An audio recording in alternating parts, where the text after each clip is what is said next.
Hi, this is Kurt from Commute.com, welcoming you to our video about the 2006 Toyota Prius. As promised, this is the vehicle that I drive every day, about 100 miles a day, back and forth to work.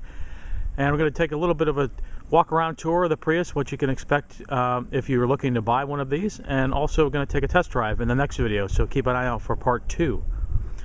So this is a 2006 Toyota Prius, as I mentioned. Currently, at the time of this video, apologize, a little shaky there. Time of this video, I've got about 140,000 miles on it. I bought it with about 99, so I put about almost about 40,000 on it in about a year and a half's time. Those are the factory wheels. These usually have trim rings on them, and I've taken them off. Makes them look a little better. The only downside is the valve stem sticks out a little more than I would have liked, but it's a trade-off. Looks a little nicer. 4-door hatchback, as you can see. Lots of room. I'm going to do a quick walk around here for you. Got the antenna on the back, so it gives it that little different look, so you don't have it out of the fender. Those are the factory taillights. So,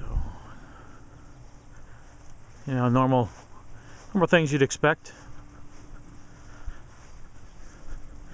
When I bought this used, I was told this is a mix between the Corolla and the Camry size-wise. This model does have fog lights as well as a couple other features I'll talk about later. I do have the HID lights. Those I have a problem with. Both of them I've had to replace. Fortunately, just the bulbs, and they're not crazy expensive as I once thought. They're less than 50 bucks a piece. So fog lights on the front, they're not HID, so they don't exactly match, which looks a little silly in my opinion, but looks better than not having them. Okay, so let's take a walk around. Let's go inside, and let's pop the hood here, and show you the engine. Now, Toyota, as you probably know, the Prius is what they call a hybrid, as you can see there. So that basically means it is a gas and electric motor. This is a 1.5 liter 4-cylinder, and then so that's on the left side here.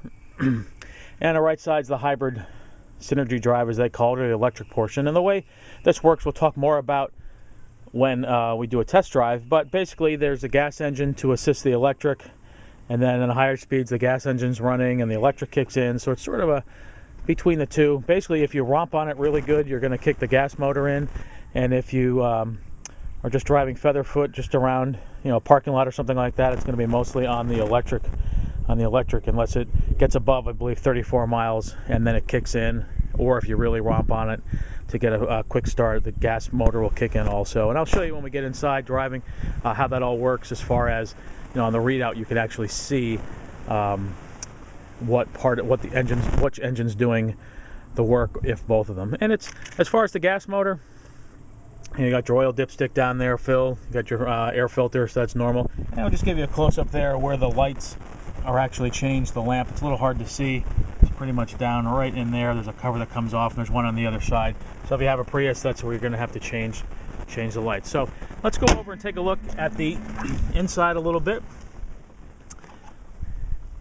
So walking over, you see on the outside here we have what's called the keyless entry, obviously, but you have, instead of a normal key fob, which I do have, it has the proximity key, so you can keep that in your pocket.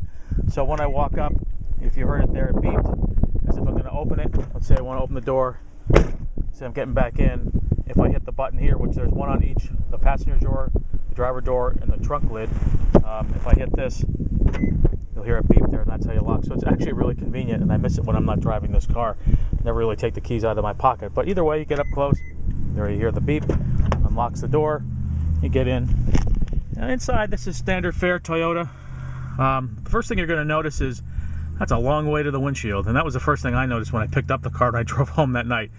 It's got these little keyhole windows, so to speak, over here, and you are a long way. You can see I'm reaching my hand out there. I haven't even touched from the normal seating position. Same thing in front. You do have pretty good view out the glass, so that's nice. It is at quite a bit of an angle, but I've never had any real problem with it.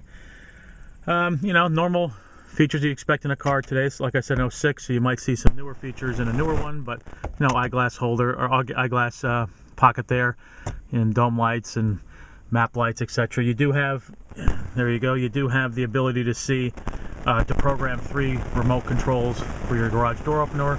I think they call that home link. And then this is for the auto dimming mirror that this model actually has on the right hand side. Also normal vanity mirror and things, as you can see here, and a light, so that's sort of nice on the driver and passenger side. And we're going to start the vehicle now, and pretty much the way that's done, because I have the proximity key, I just have it in my pocket and step my foot on the brake and hit the power button. Starts the car. You do have the ability to use the key fob if it's not working in the proximity. That's right down here. So I take my foot off the brake. And dash is pretty minimal. You can hear the engine's basically just started up. And you know, you pretty much have where you, if you're in park or wherever you're in, park or drive, that little flashing light up there means I need gas. I'll be stopping to get gas soon. And also, you know, just your speedometer. You have some warning lights off to the side if the AC is on, if the cruise control's on, things like that. And then for the passenger airbag over here. Other than that, nothing really out of the ordinary. Very minimalistic, actually. Coming down off the dash, you know, normal dash, especially for a Toyota. It's plastic pretty much, or some vinyl with foam underneath. The main part of what you're going to look at in the car is their display, their MFD multifunction display, and pretty much the 2 modes that you put it in there. Bluetooth connection failed. I don't have my phone on, but you can actually hook up Bluetooth for voice. For voice calls, you can't stream music on this model. Not sure if that's the case in other models, but on this model you can't. So pretty much the 2 screens you're going to look at, and they're navigated by buttons on the side here and here, are consumption, which that pretty much tells you your instantaneous miles per gallon. And what I usually look at it for is your average and also your miles that you had on the tank, provided you resetted it. So we're at 50.6 miles to the gallon average, and we went 538 miles on that tank, which is pretty much the most I've ever gotten.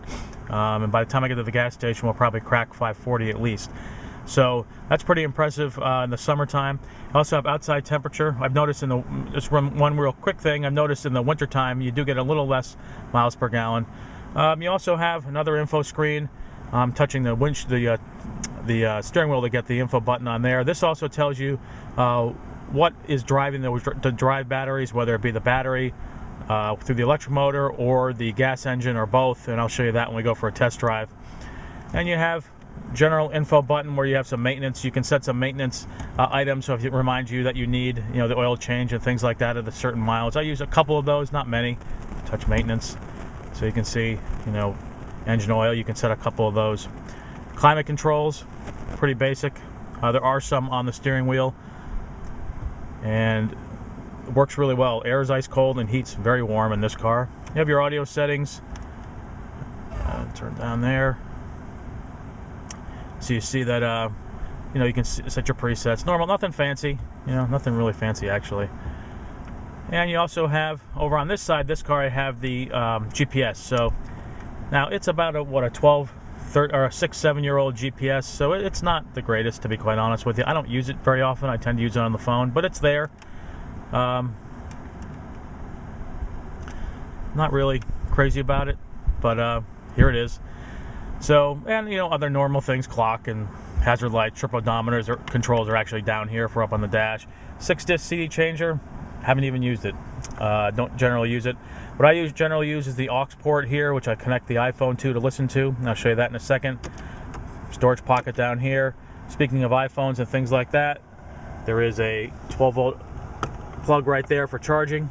There's also one in the center console I'll show you. While we're down here, got the glove compartment, napkins, essential for commuting. And an upper glove box here. You can actually see there's one of the headlights I replaced. And normal, you know, pockets in the doors, things like that. Cloth interior. They do offer a leather one, I'm told. I've seen, I don't believe it has in the model that I have, the Generation 2, they don't have heated seats, I've heard.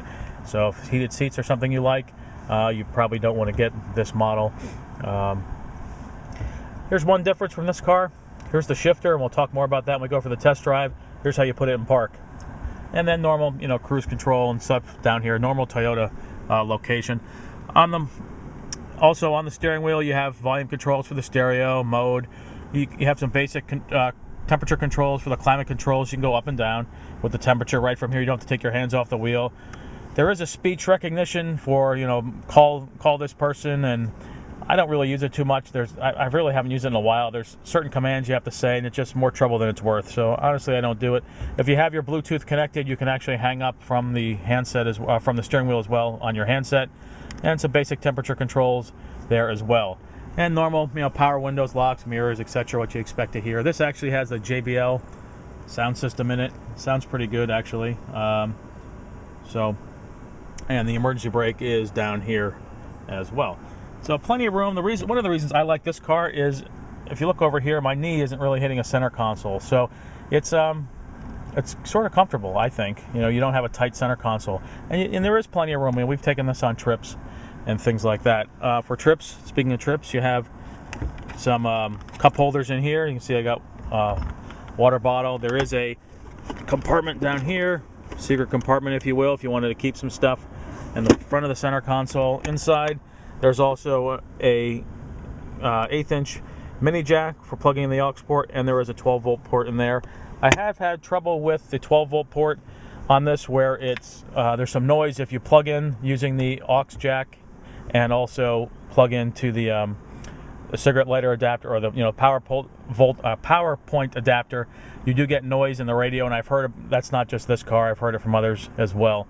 So I generally don't charge up the phone or play it. It's not terrible. You can still use it, but and to shut the car off, pretty much just same thing. I put my foot on the brake, or actually I don't even have to do that, and hit the power button. So let's get out and give a quick look in the back seat. Remote fuel door release. You don't have a remote trunk release, and I'll talk to you about that in a second. And let me unlock the doors here. As I said, power locks. And normal Toyota, plasticky, but you do have the safety harnesses in here for a child safety seat. As you see, you can either put it on the side or in the middle, or if you had to use two, you'd have to go one on either side. These fold down, so you got quite a bit of room. It's more of a 60-40-ish type way. You have pockets in the back of the seats, so nothing fancy, but it's certainly enough for for a family. Moving along back here, that's why I mentioned you don't need the trunk release, because you come back here underneath where your hand goes, you just lift up on that. Incidentally, rear backup camera, which we'll talk about when we go for a test drive. And as you can see, let me take a step back, lots of room in the back here. And you have the cover for security if you want to cover what's in there. I don't know if that comes standard or not, but it came with mine. On this side is actually where the 12-volt battery is, not the drive battery, but the 12-volt battery that you have. It's underneath this cover here. That's, for starting the engine and things. And on this side, there's a compartment, same sort of size. That's where you can just store some stuff. I keep some oil and things like that in there. One of the real neat features of this car is, if you unlock here, you have I don't want to say hidden, but I'll say hidden storage compartment underneath here. That's also where the spare tire is, but you have quite a bit of space. You can see I reach in my hand way underneath there. And good for jumper cables, scrapers, umbrellas, hats, things like that. You can see I have here, but you could also, if you were parking someplace and you had something you couldn't take with you, you wanted it out of sight, out of mind, so to speak, you could definitely put it in there or close it, and you would never, if you didn't know it was there, anybody wouldn't know it. It's sort of hidden, especially if you had stuff in the trunk. And thank you for watching my review of the 2006 Toyota Prius. Hope you got something out of it. If you have any questions, you can leave me a comment below, or check us out at thelongcommute.com. There's a contact link in the top right. You can reach me there. This has about 140,000 miles on it. One of the next things I'm going to do to the car is put new tires on. I have a set of Bridgestones coming. I'm going to talk to you about that in a future video. And you also want to make sure you check us out for part 2 of this video about the Toyota Prius, where we go on a test drive and let you know what it's like to drive a hybrid vehicle, how it differs from a gas vehicle. But thanks again for watching us. Like I said, be sure to check us out at thelongcommute.com. If you like what you see, please like this video. If not, please let me know where we can make things better. And once again, I thank you for watching, and have a safe commute.